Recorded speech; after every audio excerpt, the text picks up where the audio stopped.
আমরা আত্মশুদ্ধি লাভে মাহে রমজান, আত্মশুদ্ধি বলতে কি বোঝায় যদি আপনি বলতেন সংক্ষেপে? আত্মশুদ্ধি হচ্ছে যে এটা হচ্ছে আত্মার পবিত্রতা লাভ করা।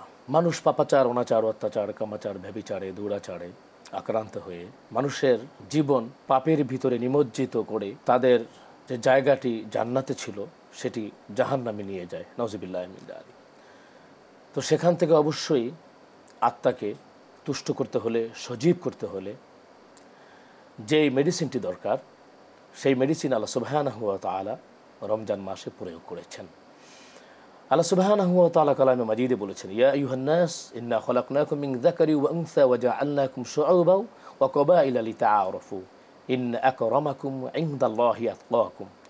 আল্লাহ সুবহানাহু ওয়া তাআলা বলেছেন, তোমরা মানবেরা সৃষ্টি এমন, এক নারী আর এক পুরুষ একজন, তাদের হতে আরও আমি তোমাদের বিভিন্ন জাতিতে রাখি রূপান্তরিত করে।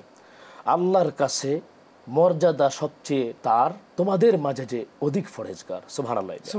অর্থাৎ আল্লাহ সুবহানাহু ওয়া তাআলা কারো এমনিভাবে সম্পদ দেখবেন না, আল্লাহ সুবহানাহু ওয়া তাআলা অর্থ দেখবেন না, আল্লাহ সুবহানাহু ওয়া তাআলা মন দেখবেন। কে তার পাপাচার, অনাচার, অত্যাচার এগুলোকে বর্জন করে আত্মশুদ্ধি লাভ করতে পারলো, আত্মাকে পবিত্র করতে পারলো, আধ্যাত্মিক চেতনায় উজ্জীবিত হয়ে কে আল্লাহর নৈকট্য লাভ করতে পারলো, এটি আল্লাহ তাআলা দেখবেন।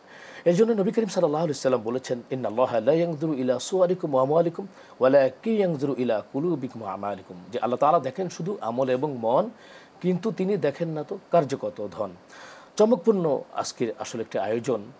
বিষয়টা খুব অত্যন্ত আমাদের জানা একান্ত অপরিহার্য যে আত্মশুদ্ধির যদি আমরা নাই লাভ করতে পারি, যদি এরকমভাবে আত্মা তুষ্ট করে এই দুর্বল আত্মাকে সজীব এবং সতেজ না করে যদি আমরা আল্লাহ সুবহানাহু ওয়া তাআলার কাছে দাঁড়াই, তাহলে তো আমাদের আসলে জীবন ব্যর্থতায় পর্যবেসিত।